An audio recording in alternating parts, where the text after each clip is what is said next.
అండి, welcome to డుమ్ని rangoli 39. ఈరోజు మీకు 11 చుక్కల ముగ్గు చూపించబోతున్నాను. ముందుగానే చుక్కలు పెట్టేసుకుని ఇలా డిజైన్ వేసేసుకుంటున్నానండి. మళ్ళీ ఇలా లింగం లాగా వేసేసుకుంటున్నాను పైన. ఇప్పుడు ఇలా డిజైన్ వేసేసుకుంటున్నాను. ఇప్పుడు ఇక్కడ ఈ 4 చుక్కలు, మళ్ళీ 3 చుక్కలు, మళ్ళీ దానిపైన 4 చుక్కలు ఇలా కలిపేసుకోవాలన్నమాట. మళ్ళీ ఈ 4 చుక్కలకి ఇలా కలిపేసుకొని మధ్యలో ఇలా నాములాగా వేసేసుకుంటున్నాను. ఇప్పుడు ఇటువైపు కూడా అంతే అండి. 4 చుక్కలు, మధ్యలో 3 చుక్కలు, దానిపైన 4 చుక్కలు ఇలా కలిపేసుకోవాలన్నమాట. ఇప్పుడు ఈ 4 చుక్కలకి ఇలా వేసేసుకుంటున్నాను. ఇలా వేసుకున్న తర్వాత ఇప్పుడు ఇలా డిజైన్ వేసేసుకుంటున్నాను అండి మధ్యలో. ఇది మీకు ఇష్టమైతేనే వేసుకోండి, లేకపోతే మొత్తం కలర్స్తో వేసుకోండి, బాగుంటుంది. ఇటువైపు కూడా అంతే. ఇక్కడ కూడా ఇలాగే వేసేసుకుంటాను.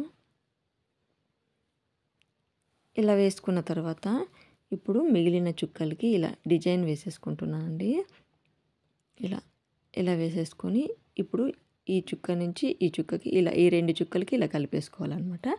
కలిపేసుకుని ఇలా డిజైన్ వేసేసుకుంటున్నాను. అటువైపు ఇటువైపు ఈ 2 చుక్కలు, ఈ 3 చుక్కలు ఇలా కలిపేసుకోవాలి. మళ్ళీ ఈ 4 చుక్కలకి ఇలా మధ్యలో ఇలా డిజైన్ వేసేసుకుని ఈ 3 చుక్కలకి ఇటువైపు 3 చుక్కలకి, అటువైపు 3 చుక్కలకి ఇలా డిజైన్ వేసేసుకోవాలన్నమాట. ఈ ముగ్గు చూసిన తర్వాత మీకు ఎలా అనిపించిందో కామెంట్స్ ద్వారా చెప్పండి. అదేవిధంగా వీడియో చూసిన తర్వాత సబ్స్క్రైబ్ చేసుకోవడం మాత్రం మర్చిపోకండి. లైక్ చేయండి, షేర్ చేయండి. ఇలా ఇటువైపు కూడా ఇలాగే వేసేసుకుంటాను. ఇలా వేసుకున్న తర్వాత ఇప్పుడు వీటికి కూడా ఇలా డిజైన్ వేసేసుకుంటానండి. ఇలా వేసేసుకుంటాను. ఇప్పుడు మధ్యలో మిగిలిన చుక్కకి ఇలా రౌండ్ వేసేసుకుని ఇప్పుడు నేను ఇలా పెన్సిల్తో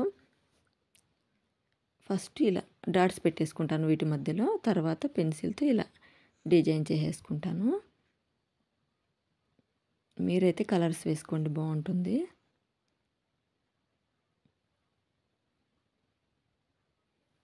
ఓకే అండి, థ్యాంక్స్ ఫర్ వాచింగ్.